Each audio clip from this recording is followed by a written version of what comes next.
Hai semuanya. Terima kasih sudah menyempatkan waktunya untuk nonton hari ini. Semoga suka ya sama filmnya. Suka banget. Dila silahkan. Hai semuanya. Gue Dila and I hope you enjoy this film. Yang pastinya senang banget sih pertama kali ditawarin, ditambah lagi pertama kali aku diajak screen test tuh aku beneran gak tahu cerita tentang apa kan. Jadi bener-bener datang aja, terus tiba-tiba langsung ngobrol sama Mas Lukinya langsung. Terus pas tahu ceritanya tentang ini yang sudah kalian tonton barusan, aku sangat kayak please pengen banget jadi Larasnya. Segitunya. So you gitu. work hard for this ya? Banget, bener-bener kayak kita tuh screen test lumayan berkali-kali sampai akhirnya aku bahkan ketemu sama mereka berdua tuh ada prosesnya banget gitu. Jadi pas akhirnya bisa mendapatkan karakternya super duper happy dan aku pun juga pas baca skripnya aku relate dengan Laras, aku tahu gimana sih rasanya kayak sampai akhirnya bisa mencintai diri sendiri, prosesnya tuh kayak gimana. Setiap orang beda-beda tapi aku yakin pas nonton tuh ada bagian yang kalian relate dengan Laras. David gimana? Sama sih, jadi cerita sedikit mungkin ya.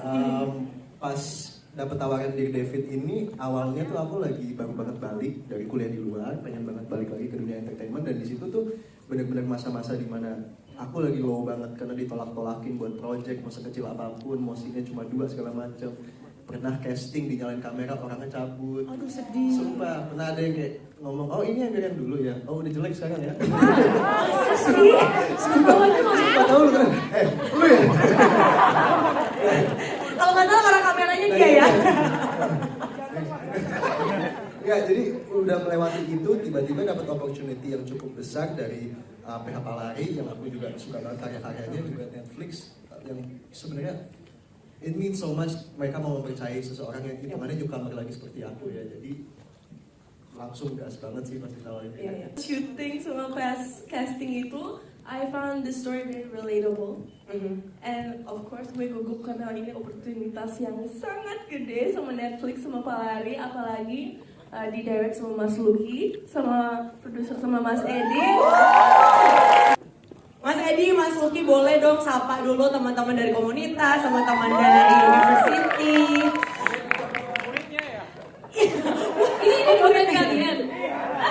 Semua yang kesini dapat aplaus. Boleh silakan. Halo, selamat siang. Teman-teman, terima kasih sudah datang. Kalian yang pertama kali menonton film ini di seluruh dunia ya. Jadi kalian adalah penonton pertama. Happy banget ngelihat murid-muridku, mantan murid ya maksudnya, selesai kelas gue maksudnya. Mereka udah beres, udah gue kasih nilai. Sekarang waktunya mereka menilai gue.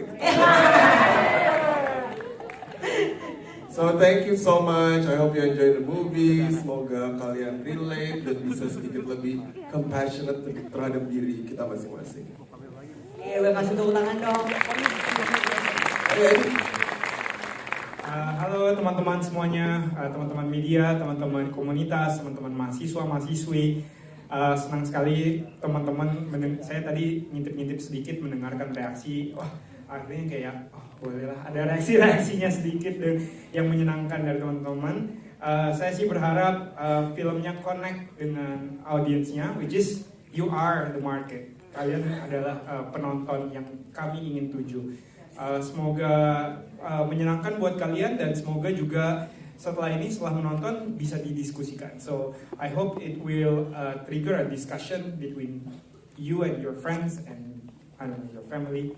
Yeah. Terima kasih, boleh kasih tepuk tangan lagi buat Mas Edi dan Mas Luki. Boleh kembali ke tempat ya. Oke.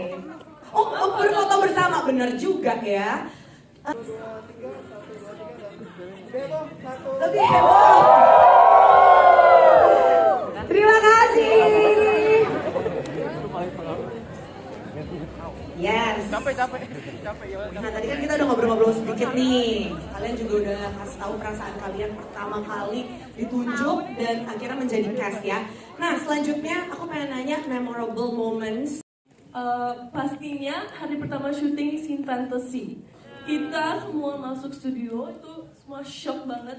Pink, all our costumes, and of course scene itu emang juga susah untuk syuting ya. And that was my most memorable moment. Oke, kalau David gimana? Sama sih, mungkin juga yang scene fantasi di pantai itu kita traveling berapa lama ya? 7-8 jam kali ke ujung genteng. Lalu di atas kan tuh. Ya nama pantainya itu ujung genteng guys. Itu benar-benar kayak sepi banget rasanya, kayak gelubang banget. Itu Panas ya, Pak ya. ada tapi Kalau Laras gimana? Aku semua boleh nggak? Boleh sih. Tapi satu aja yang kayak aduh paling gak bisa lupa. Paling nggak bisa lupa sama sih scene terakhir. Jadi tuh scene fantasi yang tadi di pantai itu sebenarnya di take-nya itu benar-benar last day. Jadi benar-benar semua kru adanya di pantai, kita ngomongin wrap itu di pantai. Terus itu sunset, semuanya tuh kita ngerasainnya tuh bareng-bareng gitu, bener-bener kita nyebur bareng-bareng ke laut, seru banget. kalau Sherina nangis gak begitu. Bentar, ada buktinya di depan, ada foto dia nangis sambil meluk Lucky dan aku. Jadi segitunya, tapi memang kita semua itu ngerasa banget kehilangan keluarga baru karena di setiap projectnya pasti aku ngerasa mereka adalah keluarga baruku. Yes. Begitu juga sama mereka, jadi kayak super happy sih, tapi juga sekaligus sedih karena akhirnya harus merelakan dan kayak oke, kita harus say bye dari sekarang karena belum tentu kita akan ketemu lagi di project selanjutnya. Yang paling challenging, pidato iya lagi lumayan sih. Pidato aku tadi itu shotnya lumayan banyak, tapi ada juga yang one take karena dia nge-track gitu. Jadi kayak aku harus mengingat semua line itu sekaligus kayak menjadi Laras utuhnya karena itu awal mula dia akhirnya kayak oke, gue harus kembali ke sekolah dan gue akan menyelesaikan semua ini. Jadi itu lumayan sih buat aku. Berapa lama tuh latihannya? Lama ya? Tapi karena proses kita yang sangat matang, kita reading itu sebulanan kayaknya ada ya. Jadi kita sangat matang, jadi pas masuk ke set pun sebenarnya bukan kesoalan kayak siap atau enggaknya, kita udah siap sebenarnya. Cuma kayak karena teknis dan lain halnya aja sih yang bikin aku kayak deg-degan. Kalau Dila apa nih?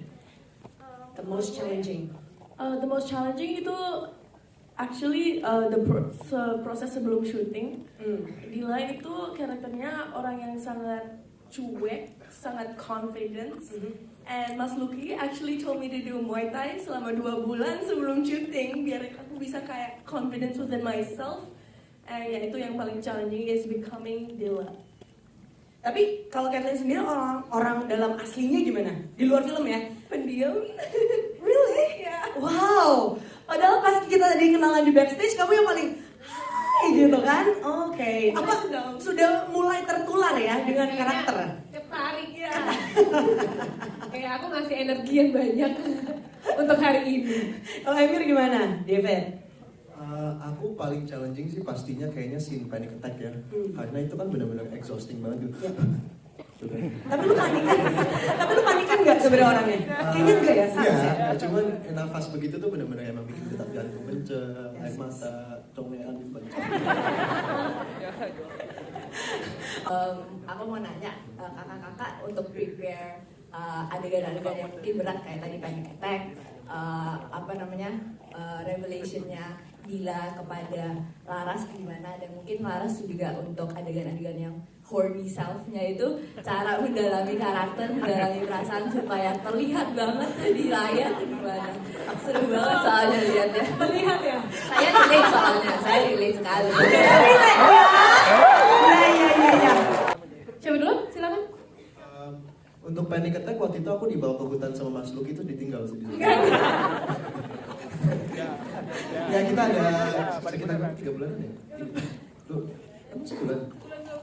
Ya udah. Sebulan 2 bulan mungkin kita persiapan. 1,5 bulan lah. Iya oke lah, Boleh. 1,5 bulanan itu untuk mendalami karakter banget bersama acting coach kita Marisa Anita yang love banget. Gila. I love her. Ya, jadi kita di encourage banget ya untuk tangan dulu buat Marisa Anita. Tadi sampai mana lupa? Kita Kamu dilatih sama bulan. Oh, iya. Iya, tapi basically kita di encourage banget untuk menjadi karakternya kita ini. Jadi untuk refer to each other sebagai David, Laras, dan Dila, dan untuk own our problems juga gitu loh. Jadi memang dipush untuk menjadi karakter, bukan hanya pura-pura di film ini. Dila gimana? Like Emir said, Kak Marisa really pushed us di proses reading. I actually had to write the things I liked about Laras, the things I didn't like, how I found her beautiful. I actually had to fall in love with her for real to really experience the feeling of love.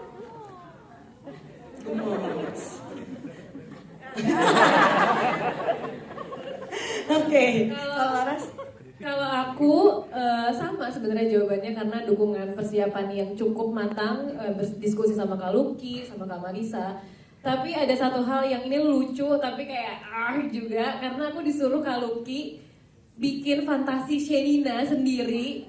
Selama prosesnya itu pokoknya seminggu aku disuruh minimal bikin 3 cerita fantasi. Pengen tahu gak sih? Satunya aja. Gak boleh.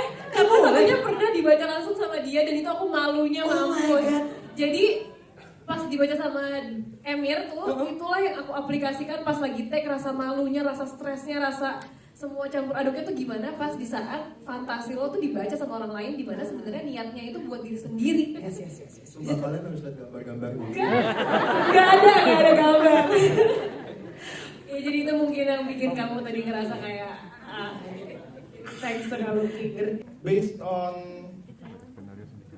a deeper connection with parents, is it actually sebuah pesan yang pengen gimana manggil Mr. Lucky, Om Lucky, Bapak Lucky, yang pengen Ko Lucky sampaikan ke banyak orang, and actually is it sesuatu yang sebenarnya tersimpan dari deep inside from your heart? I think the idea of kita itu enough ya, menurut aku itu sesuatu yang sangat jarang sekarang karena kita selalu dituntut untuk menjadi lebih, untuk menjadi excellent gitu, terutama dengan these kids you guys gitu, dengan your social media gitu, selalu ada tuntutan untuk kita meng-compare ourselves with others. Di film ini ibunya Laras nggak pernah pressure dia apapun kok gitu. Ini sesuatu yang she puts in herself gitu, karena dia selalu merasa dirinya less gitu. Dan I think our message dan juga terhadap David and Dila gitu. Jadi I think kita clear banget, kita mau bilang kalau I think kita harus celebrate us karena I think we're enough as is gitu. The question is kenapa director itu mau gitu menyampaikan isu tersebut. Terus pendapatnya dari cast-nya sendiri seperti apa tentang filmnya gitu. Thank you. Kalau buat saya sih sebenarnya ya esensinya apa yang Laras bilang di panggung ya gitu. Saya adalah seorang perempuan dan saya punya gairah dan itu adalah sesuatu yang harusnya kita tidak perlu malu gitu. Jadi dari situ berangkatnya, dari kalimat itu yang mendasari kenapa filmnya seperti ini gitu. Jadi kita nggak pernah melihat kayak wah ini adegannya bakal pornografi, enggak gitu. Kita selalu melihat dari kacamata keabsahan identitas perempuan seharusnya. Inspirasinya dari mana dan kayak kenapa bisa kepikiran untuk bikin yang kayak begini? It was a long discussion antara kita. Memang udah ada. Jadi dari awal banget ketika jadi penulisnya namanya Winnie Benjamin dan Binus, sorry bang, Binus Internasional. Jadi diverse ya, oke. Dari Binus. Jadi sebenarnya awalnya tuh ini sebenarnya ide datang dari Winnie gitu ya. Prosesnya sangat organik sebenarnya ketika di Palari Film sendiri kita mencoba banking like what are like stories yang kita mau buat. Jadi kita coba ada apa aja, kita coba explore dan itu ini mulainya dari magang, bahkan dari mahasiswa terus kayak berbakat dan akhirnya kita ngobrol dan this is one of the ideas yang came from her and then waktu itu aku bacanya kayak menarik dan memang salah satu yang fokusnya di situ adalah menariknya premisnya ketika ada seorang perempuan yang sangat ambisius, overachiever di sekolah tapi dia punya satu dunia lagi yang dia merasa itu adalah shame-nya dia, rahasianya dia yang tidak mau diketahui, dia tidak mau orang lain ketahui gitu. Dan dia adalah seorang wanita muda yang punya gairah. Nah, fantasi ini muncul dari awal discussion dan juga bersama Udada Lucky sebagai director yang sangat membantu kami dalam, terutama Winnie dan Daud dalam proses penulisan skenario-nya. Nah di spesifik fantasy sequences ini memang udah kita bahas kira-kira mau seperti apa, bahkan aku sempat kayak ikutan di awal, sempat yang far-fetched banget nulisnya yang surreal banget sampai idenya datang dari Lucky ketika dan Winnie yang memang paling muda di antara kita semua dan paling relevan gitu ya dengan karakter-karakter yang ada di dalam ceritanya. Di situ merasa bahwa mau seperti apa sih kira-kira visualisasinya dan Lucky kepikiran ide yang lebih pop culture, idenya referensinya dari Taylor Swift, Katy Perry, because karakter ini menonton atau melihat terekspos dengan pop culture ini gitu loh. Jadi itu yang kita pikirin apa yang paling relevan buat Laras ketika dia menuliskan fantasinya. Mungkin Lucky mau. Iya, dan sebenarnya 4 fantasinya tuh memang mengikuti karakter arc-nya Laras ya, gitu. Maksudnya di awal tuh sangat artificial gitu, hutannya apa segala macam, kita ngotot itu harus di studio karena kita nggak mau terlihat realis gitu kan, karena perspektif dia akan seksualitas dan cinta itu semua masih kayak very blurry buat dia gitu, dan David tuh masih sosok yang begitu jauh gitu buat dia. Tapi ketika as we go along gitu, kita juga ada hutan di akhir, tapi kita memutuskan kalau itu harus real gitu, dia tanpa sepatu, baju putih gitu, maksudnya ya as natural as possible karena dia sudah di titik itu gitu. Jadi apa pegangan kita adalah journey dari karakternya. Signing off, bye, have a great time.